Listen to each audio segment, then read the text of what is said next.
Hello everyone, hello दोस्तों, welcome to our channel. मैं दीपक आप सभी का दीप लर्निंग पॉइंट पर तहे दिल से वेलकम करता हूं। पूरी उत्साह और उमंग के साथ आप सभी का स्वागत करता हूं और फिर से हाजिर हूं दोस्तों आपके साथ करंट अफेयर के इस महफिल में। जी हां दोस्तों, हर रोजाना सुबह आपके पास करंट अफेयर की क्लास आ रही है जिसमें हम स्टैटिक जीके की बातें भी करते हैं, करंट अफेयर की बातें भी करते हैं। बहुत सारे क्वेश्चन हम साथ के साथ कवर कर रहे हैं। हर रोजाना आपके पास क्लास आ रही है करंट अफेयर की और आज है दोस्तों 12 मार्च। और 12 मार्च के जितने भी क्वेश्चन होंगे करंट अफेयर के जो इंपॉर्टेंट होंगे, कोशिश मेरी ये रहती है कि इंपॉर्टेंट क्वेश्चन आपके लिए लेकर आऊं जिसके 100% चांस रहे आपके एग्जाम में छपने के। ठीक है, ऐसे तो करंट अफेयर अगर आपको पढ़नी है तो एक दिन की करंट अफेयर के भी आप लगभग लगभग 100 क्वेश्चन आप पढ़ सकते हैं हर रोजाना की, अगर आप पढ़ना चाहो। लेकिन आपको सिर्फ करंट अफेयर थोड़ी पढ़नी है, आपको तो और सब्जेक्ट भी पढ़ने हैं। तो जो मेरे को लगता है कि ये इंपॉर्टेंट क्वेश्चन है और इसके बहुत ज्यादा चांस हैं आने के पेपर में, वे क्वेश्चन काफी मेहनत से और देख के इधर उधर से बहुत अच्छे से सिलेक्ट करके मैं आपके लिए लेकर आता हूं। बहुत इंपॉर्टेंट सीरीज ये आपकी रहती है। ठीक है, हर क्वेश्चन को देख के आपको लगेगा कि हाँ ये क्वेश्चन आपके एग्जाम में आ सकता है। उसके 100% चांस रहेंगे जनाब आपके पेपर में आने के।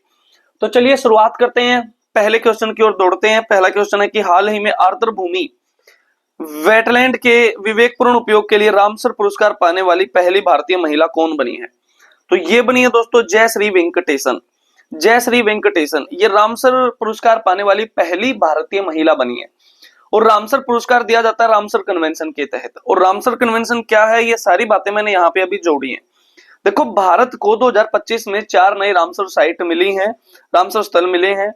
ये कुल 4 मिलियन नई। एक है उद्धवा झील, ये कहाँ की? झारखंड की। और ये झारखंड की पहली रामसर साइट है दोस्तों।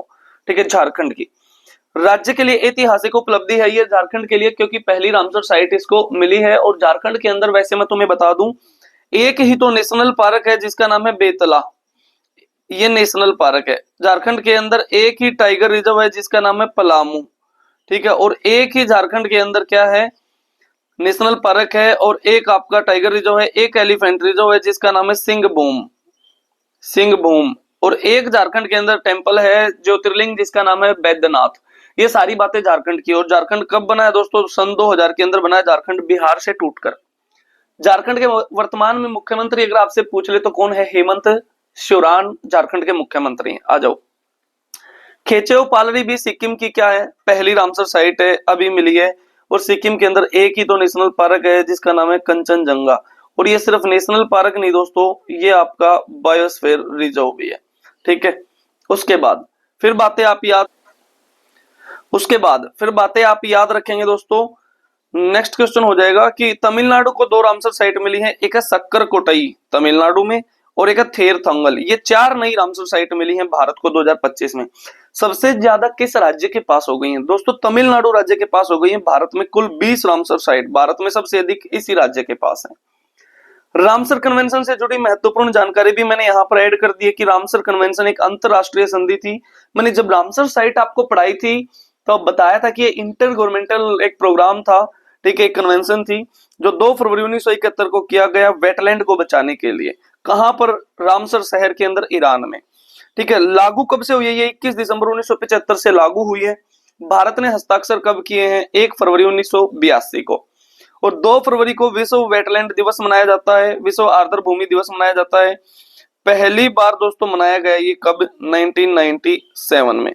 और 1997 में और किसकी भी स्थापना की गई थी दोस्तों? बिम्स्टेक की स्थापना भी की गई थी 1997 में। इतनी सी बातें याद रखेंगे। ठीक है, और 1997 का जन्म किसका है? मलाला यूसुफजई का जन्म है दोस्तों 1997 का 12 जुलाई, अगर आपको बातें याद हैं तो। और बातें क्या है रामसर साइट से संबंधित? भारत में अब कुल कितनी रामसर साइट हो गई है? 89 हो गई है। सबसे अधिक तमिलनाडु में 20। भारत की पहली रामसर साइट 1981 में मिली। एक चिल्का झील और एक केवला देव, ये दोनों एक साथ। चिल्का झील उड़ीसा में है, भारत की सबसे बड़ी खारे पानी की झील है दोस्तों। राजस्थान का केवला देव राष्ट्रीय उद्यान बहुत फेमस है, पहले भरतपुर बर्ड सेंचुरी के नाम से जाना जाता था, लेकिन वर्तमान में केवलादेव नेशनल पार्क है। यानी कि पहले ये बर्ड सेंचुरी था, अब ये नेशनल पार्क बना दिया गया है। और इसका दूसरा नाम घाना भी है, घाना नेशनल पार्क। ठीक है, इतनी सी बातें याद रखेंगे, घाना है ये। नेक्स्ट हो जाएगा सबसे बड़ी रामसर साइट भारत की सुंदरवन डेल्टा। सुंदरवन अगर पेपर में नहीं आएगा तो चिल्का आएगा। ठीक है, क्योंकि सुंदरवन का डेल्टा ज्यादातर बांग्लादेश में भी फैला है। छोटी रामसर साइट पूछ रहे दोस्तों, रेणुका झील कहां पर? हिमाचल प्रदेश के अंदर। ठीक है, आ जाओ। अब wetland city recognition, wetland city प्रमाणन प्राप्त जो शहर हैं भारत के, वे दो अभी शामिल हुए हैं, एक उदयपुर राजस्थान से और एक इंदौर आपका मध्य प्रदेश से। ये बातें याद रखेंगे। इन दोनों शहरों को वेटलैंड सिटी की अंतरराष्ट्रीय मान्यता प्राप्त हुई है। नेक्स्ट आ जाएगा कि हाल ही में कनाडा के नए प्रधानमंत्री कौन बने हैं? कनाडा के नए प्रधानमंत्री बने हैं दोस्तों मार्क कार्नी। कौन बने हैं? Mark Carney. इतनी सी बातें याद रखेंगे। अब कनाडा से इंपॉर्टेंट जो बातें हैं वो यहां पर ऐड कर दी है मैंने। कनाडा, इसकी राजधानी क्या है? ओटावा। मुद्रा क्या है? Canadian dollar. प्रधानमंत्री बन गए मार्क कार्नी। Mark Carney. दुनिया की सबसे लंबी तटरेखा दोस्तों किसकी? कनाडा की। लगभग 2 लाख किलोमीटर से भी ज्यादा। ठीक है, कनाडा के पास सबसे लंबी समुद्री तटरेखा है, ये लिखा है। ठीक है, ये लिखा है। इसकी 2,02,080 किलोमीटर से भी अधिक है इसकी तटीय रेखा। और दुनिया की सबसे लंबी अंतरराष्ट्रीय सीमा, सबसे लंबा इंटरनेशनल बॉर्डर भी कनाडा और किसके बीच में? कनाडा और आपका यूएसए के बीच में। ये भी बातें याद रखेंगे, ये लिख रखा है यहाँ पे। और 49 डिग्री पैरेलल यानी कि 49वीं समांतर रेखा इन दोनों को अलग करती है, इनके बीच में है। और कनाडा का एक बहुत फेमस शहर है मॉन्ट्रियल। और मॉन्ट्रियल में ओजोन परत से संबंधित सम्मेलन हुआ था, ओजोन परत के संरक्षण से संबंधित, जिसको बोलते हैं मॉन्ट्रियल प्रोटोकॉल। ये कब हुआ था दोस्तों? ये हुआ था 16 सितंबर 1987 को। 16 सितंबर 1987 को मॉन्ट्रियल कनाडा के शहर में। और मॉन्ट्रियल में ओलंपिक भी हुआ था दोस्तों। कौन सा? 1976 वाला ओलंपिक मॉन्ट्रियल में हुआ था। अब इसके साथ विभिन्न देशों के जो वर्तमान प्रमुख जो बदले हैं, अपडेट हुए हैं, वो भी मैं एक बार आपको बता देता हूं। ऑस्ट्रेलिया के चांसलर बदले हैं, कल परसों ये क्वेश्चन आया था। क्रिस्टियन स्टाकर बने, क्रिस्टियन स्टाकर। उरुग्वे के राष्ट्रपति बने यामांडे ओरसी, ये भी बता दिया था। ये मैंने सारे एक ही इसमें वीडियो में ऐड कर दिए हैं अभी। जर्मनी के नए चांसलर फ्रेडरिक मर्ज बने हैं, ये भी बता दिया था। लेबनान के नए पीएम नवाब सलाम बने हैं। लेबनान के नए राष्ट्रपति भी बने जोसेफ ओन। बेल्जियम के नए प्रधानमंत्री Bart De Wever, Bart De Wever. Ireland के प्रधानमंत्री बने दोस्तों Michael Martin, Michael Martin. Belarus के राष्ट्रपति बने अलेक्जेंडर लुकानसेको, अलेक्जेंडर लुकानसेको। घाना के राष्ट्रपति बने जॉन महामा या जॉन ड्रामानी महामा भी इनको बोलते हैं। क्रोएशिया के राष्ट्रपति बने जोरान मिलानोविच। ठीक है, जोरान मिलानोविच। और फ्रांस के फ्रांसवा बरुआ। ठीक है, ये बातें याद रखेंगे। बोत्सवाना के दोस्तों डूमो बोको। कौन है? Duomo Boko. ठीक है, बड़े सिंपल से मैंने साथ के साथ ये याद करा दिए हैं अभी। ठीक है, यहाँ पर लिख दिए हैं ताकि आपको आसानी हो और आपको रिवाइज हो जाए। बहुत सारी बातें हम पिछली भी यहाँ पर रिवाइज कर लेते हैं। हाल ही में देश का 58वां टाइगर रिजर्व बन गया भाई साहब। ठीक है, 58वां टाइगर रिजर्व बन गया। किस राष्ट्रीय उद्यान को बनाया है ये 58वां टाइगर रिजर्व? ठीक है, ये बनाया है दोस्तों माधव राष्ट्रीय उद्यान को। माधव राष्ट्रीय उद्यान कहां पर है? ये आपका मध्य प्रदेश में है, मध्य प्रदेश के अंदर। और ये मध्य प्रदेश का दोस्तों 9वां टाइगर रिजर्व होगा, 9वां टाइगर रिजर्व होगा। किस जिले में बनाया है? शिवपुरी जिले में। शिवपुरी जिला है मध्य प्रदेश का। ठीक है, और टाइगर की मैं बातें करूं तो 29 जुलाई को मनाते हैं international tiger day, international tiger day मनाते हैं। साथ के साथ 2010 में रसिया के अंदर पहला टाइगर समिट हुआ था, पहला टाइगर समिट हुआ था। मैंने जब आपको टाइगर रिजर्व पढ़ाए थे बहुत अच्छे से तो सारी बातें बताई थी। टाइगर का साइंटिफिक नाम क्या है?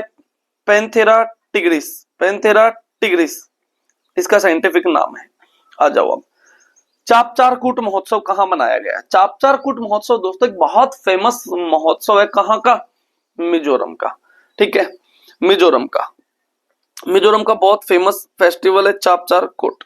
ठीक है, चलो उसके बाद इसके बारे में लिखा है मैंने। मिजोरम का सबसे बड़ा और महत्वपूर्ण त्योहार है। यह त्योहार हर साल मार्च महीने के पहले सप्ताह में मनाया जाता है और यह 2025 में 7 मार्च को मनाया गया। और झूम खेती की कटाई के बाद खुशी के रूप में मनाया जाता है। ठीक है, शिफ्टिंग कल्टीवेशन वहां पर ज्यादा की जाती है, मिजो समुदाय द्वारा मनाया जाता है। और फिर यही है कि इसमें पारंपरिक नृत्य, संगीत और सांस्कृतिक कार्यक्रमों का आयोजन किया जाता है। फिर हाल ही में असम सरकार ने अपनी इलेक्ट्रॉनिक सिटी जागीरोड का नाम बदलकर किसके नाम पर रखने की घोषणा की है? ये की है दोस्तों किसके नाम पर? रतन टाटा के नाम पर।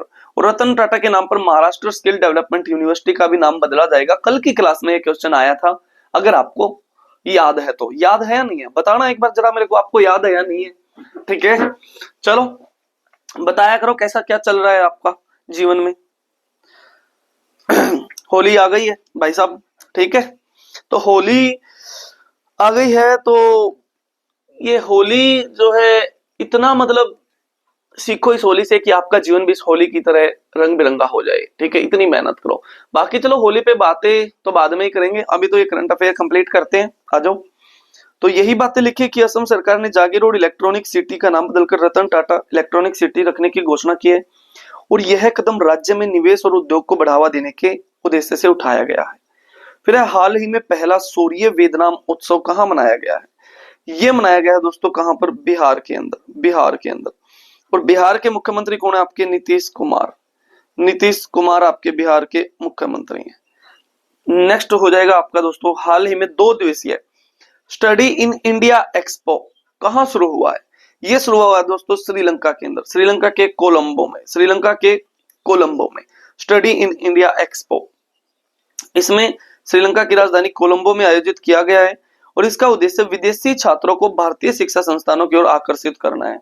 इस आयोजन में भारत की नई नामी विश्वविद्यालय और संस्थानों ने भाग लिया है, ठीक है। कई नामी, नई नहीं है, कई है दोस्तों, ठीक है। फिर हाल ही में honorary order of freedom Barbados का सर्वोच्च पुरस्कार है ये। इससे किसको सम्मानित किया? अरे हमारे मोदी साहब को सम्मानित किया है, प्रधानमंत्री नरेंद्र मोदी जी को, ठीक है। बारबाडोस का, पीछे इनको कुवैत का भी मिला था, रशिया का भी मिला था। इन देशों के सर्वोच्च नागरिक सम्मान इनको मिले थे, ठीक है। डोमिनिका गणराज्य का भी मिला था और अभी मिला है बारबाडोस का। तो याद रखेंगे बारबाडोस की राष्ट्रपति हैं डैम सेंड्रा मेसन, उनके द्वारा यह पुरस्कार दिया गया है और यह सम्मान कोविड-19 महामारी के दौरान पीएम मोदी के राजनीतिक या रणनीतिक नेतृत्व और बारबाडोस को दी गई सहायता के लिए प्रदान किया गया है। इतनी सी बातें याद रखेंगे, बारबाडोस का सर्वोच्च नागरिक सम्मान है दोस्तों। तो ये क्वेश्चन थे आज के, जो इंपॉर्टेंट क्वेश्चन थे आपके करंट अफेयर के। नेक्स्ट क्वेश्चन आपके लिए हो जाएगा क्वेश्चन फॉर यू कि बेंगलुरु सिटी यूनिवर्सिटी का नाम बदलकर किसके नाम पर रखा जाएगा? ये आपका आंसर हो जाएगा। जल्दी से आपका आंसर आना चाहिए कमेंट बॉक्स में, जो भी आपका आंसर रहेगा जल्दी से बता दो, ठीक है दोस्तों। ये क्वेश्चन थे आज के आपके करंट अफेयर के। तो आज की बातें यहीं तक रखते हैं, बाकी बातें अगली क्लास में करेंगे। और खूब मेहनत किया करो, खूब पढ़ाई किया करो। ये लगा लो आपका, देखो जब आप तैयारी करते हैं तो एक बार तो ये लगता है कि 2025 आ गया है, आने वाला है। फिर 26 जनवरी आएगी, फिर 26 जनवरी चली गई, फिर जनवरी पूरा महीना चला गया, फिर फरवरी चली गई पूरी। अब देखो मार्च की आज 12 मार्च तारीख हो गई है, यानी कि 10-11 दिन मार्च के भी जा चुके हैं। यानी कि ये देखो तीसरा चैप्टर चला हुआ है, 12 चैप्टर हैं भाई टोटल 2025 में।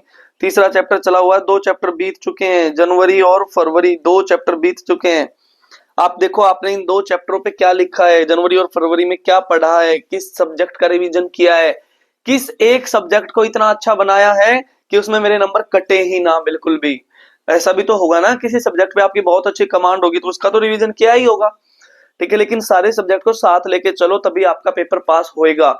और 2025 में बहुत सारी वैकेंसी आ रही है, इवन दिल्ली पुलिस में 5 प्रकार की वैकेंसी आ रही है दिल्ली पुलिस में, ठीक है। तो एक नौकरी उठा लो भाई जल्दी से। चलो आज की बातें यहीं तक रखते हैं, बाकी बातें अगली क्लास में करेंगे। तब तक के लिए कति खुश रहो, मस्त रहो, स्वस्थ रहो, अपना ख्याल रखो, अपने घर वालों का ख्याल रखो। जय हिंद, जय भारत, वंदे मातरम दोस्तों।